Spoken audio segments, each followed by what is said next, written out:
কথা আসতে গো চিন্তা ভাবনা করে কি বাবার সম্পত্তি পামু মরে গেছে পামু দিয়ে দিবা। আল্লাহ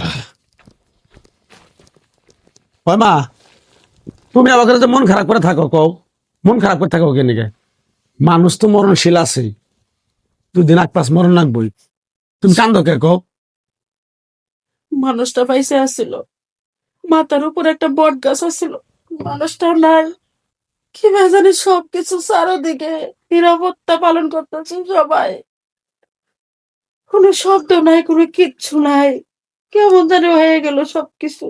শরীর ছেড়ে দেন যাবো না মা এখন তো ফকির কথা দাওয়াত দিছি 11টার সময় যাবো তাহলে কি কি বাজার লাগবো কও আমি আনি বাজার দে তোর সেটা ভালো মনে হয় তুই সেটা বাজার কর গা আমার কিচ্ছু জিজ্ঞাসা করিস না আচ্ছা তাহলে আমি বাজারে গেলাম কিচ্ছু জিজ্ঞাসা করিস না। তুমি ঘরে যাও একটু শুয়ে থাকবো দাও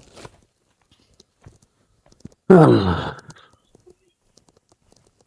এই ভাই ও, কই যাও বাজার যাই একটু কে বাজার যাও আগে বাড়ি বন্ধ নাও বাই যাবি টিয়া পয়সা দেবে কি ফকির ছিলাম আবারে কে টাকা পয়সা দেবো আবার কি এই মা এই যে আমরা যে বাড়ির যে সম্পত্তির ভাগটা পাই এই বাইরে নিয়ে বইয়ে আমার ভাগটা বার করে দাও।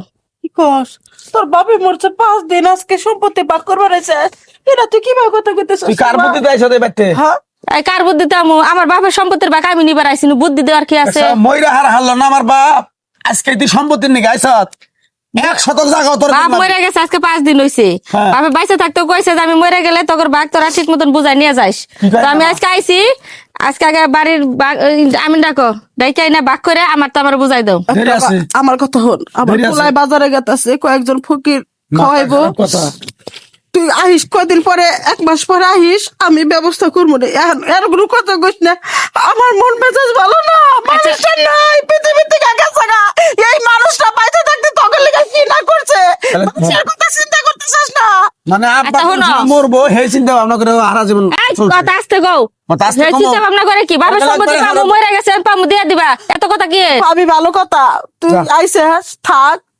আজকে আমি ফকির টকির খাওয়াইবো পরে- ফকির মুন্সি খিলানের আগে আমি ডাইকে নিয়ে আগে ভাগ করে নিমু তারপর ফকির মুন্সি আমি খিলাইতাছি শুনছো মা আগে চুপ কর শুনছো অনেক সুন্দর তোর কথা সহ্য করতেছি দেখছা তোর বাপটা পড়ছে 5 দিন হলো তুই জমি জমানে ব্যস্ত আছিস দেখ আমার মন গুলো খারাপ হয়ে গেলে একটু জমি লতারা দেব আমি আচ্ছা শুনো মা বাপজন মরে গেছে এটা তো আমি পামুই আমার পাওনাটা আমার বুঝাই দিবা। 2-4-5 বছর যাই পরে দিমু বাক করে এখন তোর বাক করে লাগবো এখন তোর বাক করে লাগবো না এই যে ভাই শুনো হ্যাঁ? আর একটা কথা বাড়াবা না কইলাম কি বাড়াবো না আমার বাঘ আমার বুঝাই দিয়া তোমরা বাজার করো ফকির খিলাও মুন্সি খিলাও যা মন চাই তাই করো ওই মা আমি এত ও কথা মনে হয় বলবো না। আল্লাহর কাছে 2 হাত তুলে দোয়া করছে যে আমার বাপ মরে না খেয়ে মরে না খেয়ে আমার আজকে আমার বাপ মরার পরে আমার মাও বাপ ভেঙে পড়ছে আমার মাও 5-4 দিন ধরে কিচ্ছু পানি মুখে দেন আর তুই এই যে জমিন নিকে না বাইরে ধোয়া বাইরে বাইরে থেকে বাইরে মানুষ মরে তুই বাইরে তোর মতো বই আমার রাখবো না যায় বাইরে তুই কইছিস না। কি হয়েছে? বাইরে আমি আমার বাগনা নিয়ে একটাই খুঁজাম না বন্ডে ভাই হ্যাঁ তোর কাকারা 5 দিন ধরে মরছে আমার নিয়ে আইসা আজকে সম্পত্তি আমি তাদের সম্পত্তি বাপ করে যা। আমি কারে কি করব রে শোন।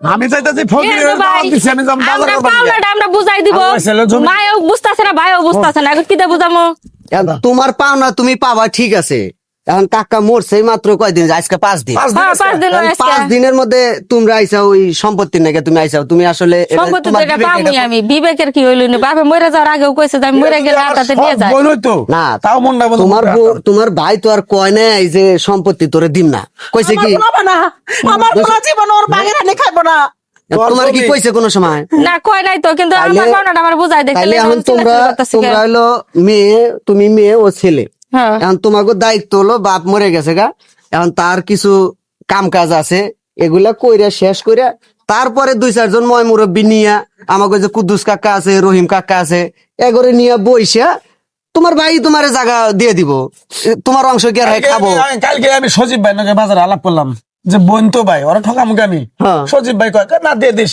ও বাপের ওয়ারিস পাবো গরিব মানুষ আবার ঠকাই লাভ কি ওর জামাই গরিব ভাই গিয়া ওই যে হয়তো বা দুলাভাই মনে হয় একটু চাপ দিছে হ্যাঁ এর নাকি হয়তো বা আপার মনের হয়েছে হাসা কথাই কইছেন এটা একদম ঠিক কথাই কইছেন মানে কথা আমার কইছি। জামাই মনে করেন আমার মাথাটা খায়া লাইছে তোর বাপ মরে গেছে তার শিগগির যায় বাঘ বাঘ করে নিয়ে নইলে আমি ভাইয়ের লোক খারাপ ব্যবহার করতাম না মায়ের লোক করতাম না ওর জমি আমি দেখবো না এরা বাড়ি থেকে বাইর করে দে। না না আমার মা- চাচি আমার একবার আর বাপের কথা চিন্তা করলো না এই যে বাহন না না বাদ দাও আমার তুমি যত জমি নিয়ে আইছে ওর জমি আজকে ফকির খিলান বাদ আগে ওর জমি বাড়ি করে দেই, তারপরে ফকির খিলে লেখিলাম এই যে শুনো বাপের ওজনে বাড়ি দিছাস না, আমার বাড়ি দেনো, আমার মাইয়া তোরা। এই ভাই শুনো বাদ দাও। থামো আমি নামতাছি শোনো হ্যাঁ করে এই থামো শোনো না আমি নামতাছি থাকে ওইছে বনে তো বুঝছে নাকি এন আমি কইলাম বুঝছে না আমি বিষয়টা? তো পড়ার পোলার ভাত খাই হ্যাঁ। এ আমার উপরে চাপ সৃষ্টি করছে দেখে তো আমি আইছি তো হ্যাঁ। যেটা হইছে ওই জানার ফকির মুজি খিলাইয়া মানুষজন ডাক দিয়া বাক করে আমার দিয়ে দেখি ওদিনের বলে চাপ দিব কে?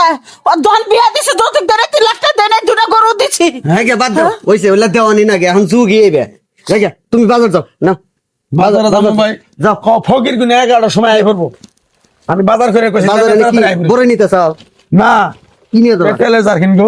আচ্ছা যাও তাহলে আল্লাহ। বাজার টাজার করে নিও গা আচ্ছা, ওর জামা আচ্ছা, ভাই, দিয়ে না, যাও। ও জায়গা দিও, তারপরে বাড়তে পারি। যাও আপা যাও ঘরে যাও চাচি যাও এভাবেই কিন্তু আমাদের জীবনে এই ঘটনাগুলো ঘটে থাকে যে বাবার সম্পত্তি নেওয়ার জন্য ভাগাভাগির জন্য দেখা যায় বাপ মরার সাথে সাথে হয়তো ভাই হয়তো বা বোন যে কেউ একজন এই সম্পত্তি ভাগাভাগি নিয়ে তাদের ভিতর দ্বন্দ্ব সৃষ্টি করে আসলে এগুলো করবেন না এগুলো করা ভালো নয়